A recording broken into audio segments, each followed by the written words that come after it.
Hello students, today we are going to learn class 9 chapter number 2 The Sound of Music written by Deborah Colley. In this chapter we are having two parts. In this video we are going to cover our part 1 and in the next video I will be uploading the part 2. This is the story of Evelyn Glennie who listens to sound without hearing it. So in this story अगर हम summary की बात करें यहाँ पे इस chapter में आपको बताया गया है कि Evelyn Glennie she is a Scottish girl and she was actually Scottish girl and from her childhood she was greatly fond of music. उसे म्यूज़िक बहुत पसंद था. She wanted to make music her life but unfortunately क्या हो जाता है कि वो डेफ हो जाती है, मतलब जो सुन नहीं सकता. व्हेन शी वॉज 11, जब वो 11 ईयर्स ओल्ड होती है तो वो डेफ हो जाती है. However she did not lose heart and तो भी वो अपनी हिम्मत नहीं हारती है और फिर आगे जाके वो म्यूज़िक में एक बहुत अच्छी पोजीशन हासिल करती है और आगे जाके उसे काफ़ी अवार्ड्स भी मिलते हैं. सो उसे काफ़ी सारे अवार्ड्स भी मिलते हैं एंड उसको मास्टरी आ जाती है 100 परक्यूशन इंस्ट्रूमेंट्स. परक्यूशन इंस्ट्रूमेंट्स क्या होते हैं? मतलब ऐसे इंस्ट्रूमेंट्स जो आप स्ट्राइक करके बजाते हो, जैसे तबला हो गया एंड आपका ड्रम वगैरह. ये जो सारे इंस्ट्रूमेंट्स हो गए वो आपके परक्यूशन इंस्ट्रूमेंट्स हो गए. सो इसकी मदद से उसने काफ़ी वो अपने करियर में आगे बढ़ी और उसने बता दिया कि डेफ से कोई फ़र्क नहीं पड़ता है. तो भी हम जैसे म्यूज़िक का अगर आपको जुनून हो, कोई भी चीज़ का जुनून हो, तो आप अपनी लाइफ में हमेशा आगे बढ़ सकते हो. Let's read the chapter two understand it in a better manner. Before you read, God may have taken her hearing, but He was given her back something extraordinary. What we hear, she feels far more deeply than any of us. That is why she expresses music so beautifully. बता रहे हैं कि God जो है उन्होंने भले ही उसका जो हियरिंग है वो ले लिया था, लेकिन उसे कुछ बहुत ज़्यादा एक्स्ट्रॉर्डिनरी दिया था. What we hear she feels far more deeply than any of us. हमको नॉर्मल मैन को जितना सुनाई देता है ना, उससे ज़्यादा वो फील करके उस चीज़ को एक्सप्रेस कर पाती थी. That is why she expresses music so beautifully. और इसी वजह से वो म्यूज़िक को काफ़ी ब्यूटीफुली एक्सप्रेस कर पाती थी. Read the following account of a person who fought against a physical disability and made her life a success story. So आज हमें ये स्टोरी के बारे में पढ़ना है, एवलिन ग्लैनी, जिसने किस तरीके से सक्सेस हासिल करी instead of being deaf and she got success in the music. Rush hour crowds jostle for position on the underground train platform. A slight girl, looking younger than her 17 years, was nervous yet excited as she felt the vibrations of the approaching train. देखो यहाँ पे एक scene बताया गया है. Rush our crowds मतलब बहुत ज़्यादा धक्का मुक्की हो रही थी, काफ़ी भीड़ का बताया गया है माहौल. और वहाँ पे जॉस्टल का मतलब होता है पुश, रफली एक दूसरे को सब पुश कर रहे थे, काफ़ी भीड़ थी. एंड ट्रेन प्लेटफॉर्म यानी रेलवे स्टेशन का आपको माहौल बताया गया है. Slight girl looking younger than her 17 years was nervous yet excited as she felt the vibrations of the approaching train. So she is standing on the underground train platform and she is 17 years but she is looking younger than her age and she was quite nervous. And वो nervous है और उसको vibration सुनाई दे रहे हैं train के आने के. It was her first day of the prestigious royal academy of music in London and daunting enough for any teenager fresh from a Scottish farm, but this aspiring musician faced a bigger challenge than most. She was profoundly deaf. अब क्या हो रहा है कि उसका पहला दिन है रॉयल एकेडमी ऑफ म्यूज़िक में एंड इन लंदन, जो कहाँ पे है, लंदन में है. डॉन्टिंग इनफ, डॉन्टिंग का मतलब होता है फ्राइटनिंग. तो उसे बड़ा डर लग रहा है. जैसे हम कहीं पे भी जाते हैं, अगर हम कोई भी इंस्टीट्यूशन में जाते हैं या कोई भी नई जगह जाते हैं, तो अगर हमारा फर्स्ट डे होता है तो हमें थोड़ा सा डर लगता है, घबराहट होती है. तो उसी तरीके से वो थोड़ी सी डॉन्टिंग थी, मतलब उसे घबराहट हो रही थी. And from any teenager fresh from a Scottish farm, but this aspiring musician means, here it is given, you can see a person who wants to be a musician, मतलब उसके मन में म्यूजिशियन बनने की जो चाहत थी. faced a bigger challenge than most. she was profoundly deaf. Profoundly means completely deaf. She was completely deaf, लेकिन फिर भी जो उसका एस्पायरिंग नेचर था म्यूज़िक को लेके, उसकी वजह से वो हमेशा आगे बढ़े म्यूज़िक में. Evelyn Glennie's loss of hearing had been gradual. और ग्रेजुअल का मतलब होता है कोई भी चीज़ में धीरे धीरे इंक्रीज़ होना. तो उसको धीरे धीरे क्या होने लगा, मतलब उसका जो लॉस ऑफ हियरिंग है, उसकी सुनने की शक्ति धीरे धीरे कम होती गई. Her mother remembers noticing something was wrong when she was 8 years old. Evelyn was waiting to play the piano. जब वो 8 साल की थी तब उसकी मदर ने नोटिस करा कि जो ये एवलिन है इसकी सुनने की शक्ति कम होती जा रही है. They called her name and she did not move. जब उसको पियानो प्ले करने के लिए बुलाया गया तो वो आ ही नहीं रही थी क्योंकि उसको सुनाई नहीं दे रहा था, वो मूव ही नहीं कर रही थी. I suddenly realized she had not heard. She says Isabel Glennie, इसकी मदर का नाम है. तो इज़बेल ग्लेनी क्या बोलती है, उसको एकदम सडनली रियलाइज़ हुआ कि मैं उसे बुला रही हूँ लेकिन वो सुन ही नहीं रही है.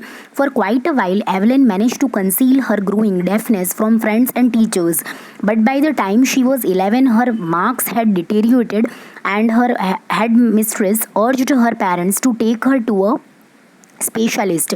अब क्या हुआ धीरे धीरे कि जब उसकी मदर ने उसे बुलाया तब उसे एहसास हुआ कि ये तो सुन ही नहीं रही है. फिर एवलिन जो है उसने धीरे धीरे छुपाना स्टार्ट कर दिया. उसकी जो डेफनेस है उसे महसूस होने लगा कि मुझे सुनाई नहीं दे रहा है, तो उसने अपने फ्रेंड्स टीचर्स से सबसे छुपाना स्टार्ट कर दिया क्योंकि उसको अच्छा फील नहीं हो रहा था.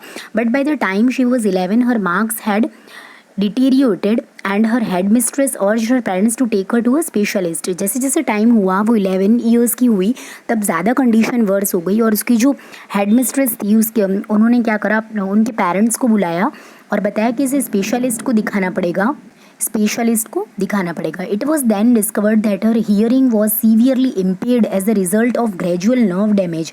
फिर पता पड़ा कि जो उसको हियरिंग लॉस है वो किसकी वजह से, एक नर्व डैमेज हो गई है क्योंकि उसकी जो हियरिंग वाली नर्व है वही डैमेज हो चुकी थी. They were advised that she should be fitted with hearing aids and send to a school for the deaf. और उनको एडवाइस करा गया कि इसको जो हियरिंग एड्स आते हैं वो अगर हम फिट कर देंगे तो फिर उसे जो डेफ वाला स्कूल होता है ना वहाँ पे पढ़ाने के लिए हम भेज सकते हैं. Everything suddenly looked black says Evelyn. और एवलिन के लिए ये सब कुछ बहुत ज़्यादा अजीब सा था और उसको जैसे ऐसा लग गया कि उसकी ज़िंदगी में पूरा ब्लैकनेस आ गई है, पूरा अंधकार छा गया है. But Evelyn was not going to give up. She was determined to lead a normal life and pursue her interest in music. लेकिन एवलिन उन लोगों में से नहीं थी जो गिव अप कर दे. उसने पूरा अपना डिटर्मिनेशन अपना रखा और lead a normal life and pursue her interest in music. और उसने अपने इंटरेस्ट को परस्यू यानी कंटिन्यू रखा. अपने जो उसका इंटरेस्ट था उसे मरने नहीं दिया, ये जानते हुए कि बावजूद कि मैं डेफ हो चुकी हूँ. One day she noticed a girl playing a xylophone and decided that she wanted to play it too. एक दिन उसने देखा कि एक लड़की जाइलोफोन प्ले कर रही है. अब जाइलोफोन क्या होता है, you can see here in the figure, a musical instrument with a row of wooden bars of different lengths. एक मतलब वुडन बार्स बंधे हुए होते हैं, आप देख सकते हो यहाँ पे.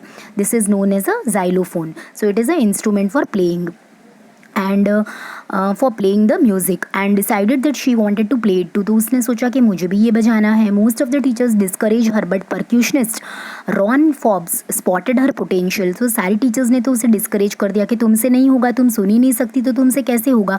लेकिन जो परक्यूशनिस्ट था रॉन फॉब्स, उन्होंने उसका पोटेंशियल देखा, उसका डिटर्मिनेशन देखा कि म्यूज़िक की तरफ जो उसका अट्रैक्शन है वो कितना ज़्यादा है. परक्यूशनिस्ट का मतलब क्या होता है, here it is given, you can C a person who plays the drum and the tabla.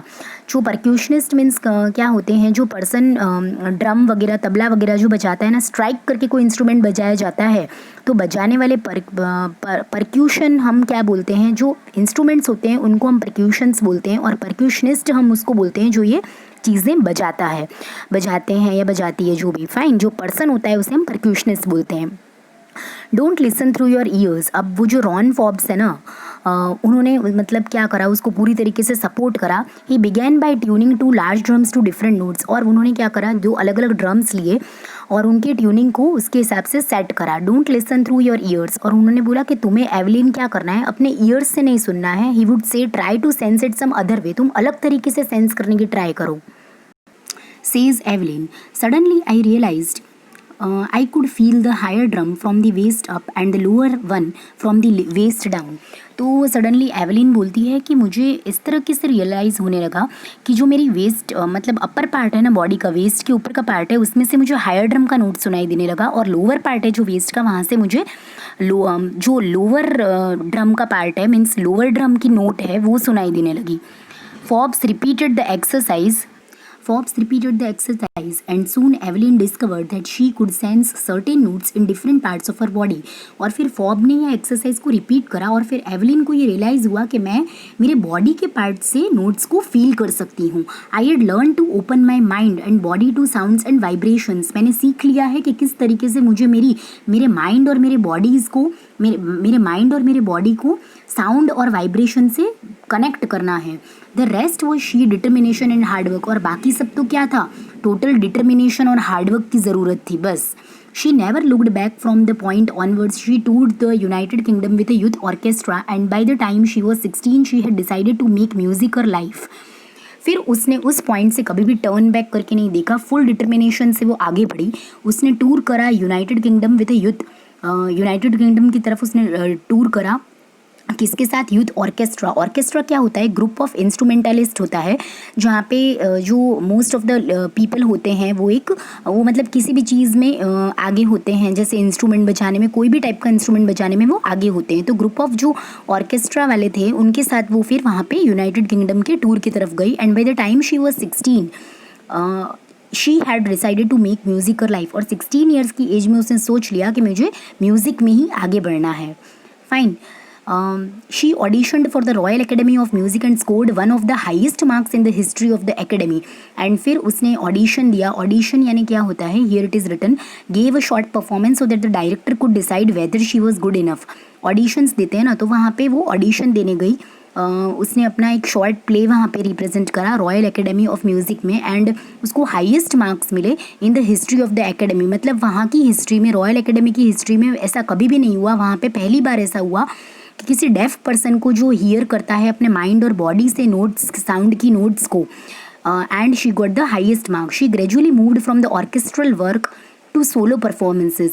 और फिर धीरे धीरे वो ऑर्केस्ट्रल, मतलब पहले तो वो ग्रुप के साथ परफॉर्म करती थी, फिर धीरे धीरे उसमें इतना कॉन्फिडेंस, इतना डिटर्मिनेशन और इतना हार्डवर्क करा कि वो सोलो परफॉर्मेंसेज करने लगी. At the end of her 3-year course she had captured most of the top awards. And जब उसके 3 साल धीरे धीरे कंप्लीट हुए तब तक तो उसने टॉप अवार्ड्स में अपनी जगह बना ली थी. And for all this Evelyn won't accept any hint of heroic achievement. If you work hard and know where are you going you will get there. उसने बता दिया कि अगर तुमको कोई भी चीज़, तुम पूरे डिटर्मिनेशन के साथ उसमें पूरा अपना वर्क हार्ड करोगे तो आप ज़रूर उस चीज़ को हमेशा हासिल करोगे लाइफ में और वहाँ पे ज़रूर पहुँचोगे. And she got right to the top the world's most sought after multi percussionist with a mastery of some thousands instruments and hectic international schedule. धीरे धीरे उसे क्या होने लगा, मतलब धीरे धीरे उसकी लाइफ में क्या चेंजेस आने लगे. इंटरनेशनल जो शेड्यूल्स होते थे, मतलब वहाँ पे जो कंसर्ट्स होते थे वहाँ पे उसे बुलाया जाने लगा और उसका जो शेड्यूल है वो हैक्टिक हो गया, एकदम बिजी शेड्यूल हो गया. एंड वहाँ पे उसे sought after world's most sought after multi percussionist. Most sought after का मतलब होता है वेरी पॉपुलर. वो बहुत ज़्यादा पॉपुलर बन गई, बहुत ज़्यादा फेमस बन गई परक्यूशनिस्ट की लिस्ट में. मतलब जो इंस्ट्रूमेंट्स जो प्ले करते हैं किसी भी चीज़ को स्ट्राइक करके, जैसे तबला हो गया, ड्रम हो गया, उनकी लिस्ट में उसका जो नाम है वो पहले आने लगा. वो काफ़ी फेमस हो गई और वहाँ से उसे कॉल आने लगा. मतलब इंटरनेशनल जो शेड्यूल्स होते हैं, कंसर्ट्स होते हैं, वहाँ पे से उसको कॉल आने लगे. It is intriguing to watch Evelyn function so effortlessly without hearing. और मतलब इंट्रिग्विंग का means what, fascinating and curious. So ये काफ़ी क्यूरियस होता था कि जो लड़की सुन नहीं सकती है वो म्यूज़िक को महसूस करके पूरा अपना कंसर्ट, पूरा अपना जो प्ले है उसे रिप्रेजेंट करती है. एंड मतलब in our 2 hour discussion she never missed a word. और फिर 2 hour के डिस्कशन में उसने एक वर्ड भी मिस नहीं करा. Man with bushy beards give me a trouble she laughed. और फिर वो बताती है कि जिन लोगों की मतलब बड़ी बड़ी जो दाढ़ी होती है ना, उसकी वजह से मुझे थोड़ी सी परेशानी होती है, मतलब मैं थोड़ा सा नर्वस सा फील करती हूँ. सो उसका जो भी पूरा मतलब जो कंसर्ट होता था, जब वो खुद को रिप्रेजेंट करती थी तो बिल्कुल भी ऐसा लगता ही नहीं था कि वो सुन नहीं सकती है. आप यहाँ पे देख सकते हो, देखो एवलिन का पिक्चर दिखाया है कि वो किस तरीके से सेंस करके, अपने माइंड और बॉडी से सेंस करके she is playing the instruments. Fine. So it is intriguing to watch Evelyn function so effortlessly without hearing. Not just watching the lips, it's the whole face, especially the eyes. She speaks flawlessly with a Scottish lilt. बताया है कि वो बता रही है कि मैं सिर्फ जो है, ठीक है ना, किसी से भी मैं बात करती हूँ तो मैं क्या करती हूँ, उनके लिप्स को रीड करती हूँ, उनके पूरे फेस को देखती हूँ, उनके आइज़ को देखती हूँ। इस तरीके से मैं पूरा महसूस करती हूँ कि आदमी जो है वो मुझसे क्या कहना चाह रहा है। She speaks flawlessly with a Scottish lilt, और वो इस तरीके से पूरा फ्लॉलेस बोलती है। And lilt means what a way of speaking, उसका जो स्कॉटिश वे ऑफ स्पीकिंग था उसके बारे में यहाँ पे बात करी गई है। My speech is clear because I could hear till I was 11। मेरी स्पीच एकदम क्लियर है क्योंकि मैं 11 ईयर्स तक तो मुझे सब सुनाई देता था, इसलिए मुझे सब पता पड़ती थी। She says but that doesn't explain how she manage to learn French and master basic Japanese. लेकिन जो लोग हैं वो ये देख के आश्चर्यचकित हैं कि उसको किस तरीके से वो फ्रेंच और जापानीज़ लैंग्वेज को मैनेज करती है। As for music she explains it pores in through every part of my body. और वो बताती है कि जो म्यूज़िक है ना वो तो मेरे रग रग में बसा है, मेरे हर पार्ट में, मेरे हर part of my body music है। It tingles in the skin, my cheekbones and even in my hair. मतलब बताती है कि म्यूज़िक मुझे इतना पसंद है कि वो मेरे स्किन में है, मेरे चीक बोन्स में है, मेरे हेयर के अंदर भी म्यूज़िक है। When she plays the xylophone she can sense the sound passing up the stick into her finger tips. बता रही है कि मैं जब जाइलोफोन बजाती हूँ तो वो क्या होता है, मैं सेंस कर पाती हूँ कि वो स्टिक से मेरे फिंगर टिप्स के अंदर आ रहा है। मतलब उसके वाइब्रेशंस को वो बॉडी और अपने माइंड से कनेक्ट करती है।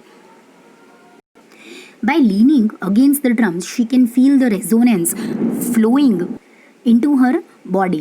मतलब वो बता रही है leaning means झुकना, ठीक है, बैंड, तो वो जब झुकने की तरफ, तब वो बताती है कि वो किसको फील कर पा रही है, रेजोनेंस को फील कर पा रही है। मतलब जो इको साउंड निकलता है ना उसे हम रेजोनेंस बोलते हैं। जो ड्रम्स में से इको साउंड निकलता है, जब वो हिट करती है तो इको साउंड निकलता है, उसे वो फील कर पा रही है। On a wooden platform, she removes her shoes so that the vibrations pass through her bare feet and up her legs। और वुडन प्लेटफॉर्म पे वो किस तरीके से परफॉर्म करती है, अपने शूज़ को रिमूव कर देती है ताकि उसे वाइब्रेशंस जो हैं वो फील हो पाएँ उसके बेयर फिट में और and up her legs. Not surprisingly, Evelyn delights her audiences. In 1991, she was presented with a Royal Philharmonic Society's prestigious Soloist of the Year Award। Philharmonic Society prestigious Soloist of the Year Award उसे दिया गया। Philharmonic means क्या होता है, devoted to और appreciative of music. कोई भी जो एक पर्सन हो वो पूरी तरीके से डिवोटेड हो म्यूज़िक की तरफ, या तो फिर एक एप्रिसिएशन म्यूज़िक की तरफ से उसको दिया जाता है। एप्रिसिएशन जो अवार्ड होता है उसको हम Philharmonic society prestigious soloist of the year award उसे दिया गया। एंड एवलिन जो है उसने सबको आश्चर्यचकित कर दिया अपनी परफॉर्मेंस से जब उसे ये अवार्ड दिया गया 1991 में। Says master percussionist James Blades, God may have taken her hearing, but he was given her back something extraordinary. What we hear, she feels far more deeply than any of us. That is why she expresses music so beautifully. So, वहाँ के जो परक्यूशनिस्ट हैं GeM blades, वो बोलते हैं कि God ने भले ही उसको हियरिंग नहीं दिया है, लेकिन उसको कुछ इस तरीके से एक्स्ट्राऑर्डिनरी गिफ्ट दिया है कि जो नॉर्मल इंसान फील नहीं कर सकता है म्यूज़िक को सुन के, वो उसे being a deaf she can feel with her mind and body, and after that she expresses music so beautifully. Evelyn confesses that she is something of a workaholic. I have just got to work, often harder than classical musicians. So Evelyn बताती हैं कि वो work एहोलिक हैं। Work एहोलिक means क्या होता है, a person who finds it's difficult to stop working. ऐसा person जो बिल्कुल भी खाली नहीं बैठ सकता, उसे पूरे टाइम वर्क चाहिए। I have just got to work often harder than classical musicians. में इतना मुझे काम करना पसंद है, मुझे खाली बैठना पसंद ही नहीं है। ऑफन हार्डर मतलब मुझे लगता है मैं क्लासिकल जो म्यूजिशियंस होते हैं ना उनसे भी ज़्यादा मैं काम करती हूँ, but the rewards are enormous. और जो मुझे रिवॉर्ड्स मिल रहे हैं वो भी बहुत ज़्यादा इनॉर्मस, मतलब बड़े बड़े मिल रहे हैं।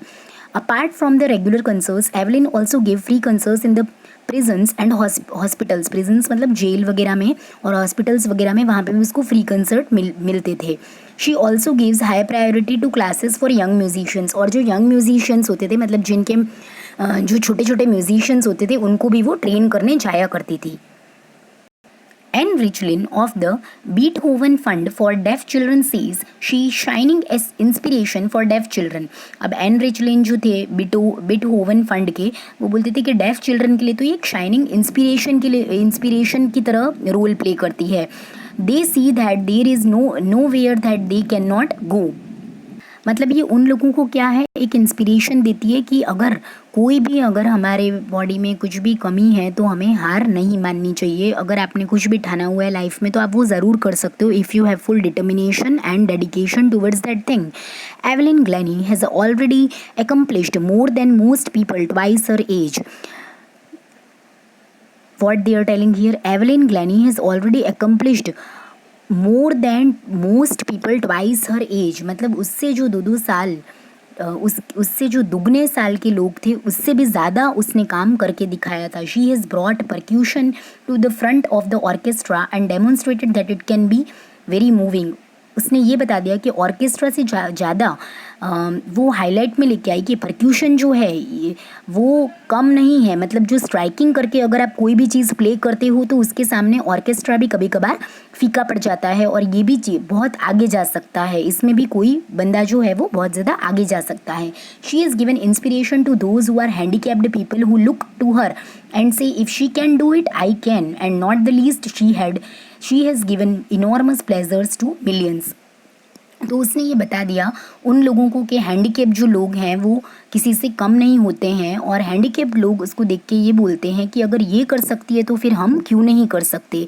एंड उसने मिलियंस ऑफ लोगों को इनॉर्मस प्लेजर्स दिए ये चीज़ दिखा के कि if I am deaf it is not so, I can do it, I can even achieve my goals whatever I have thought of. So this is all about the chapter. If you really liked my video, please give it a like, and if you really enjoy this video, understood it thoroughly, please like it, share it and subscribe my channel for more such videos. I hope you understood. If any doubts you are having, then you can comment me in the comment section. Thanks for watching.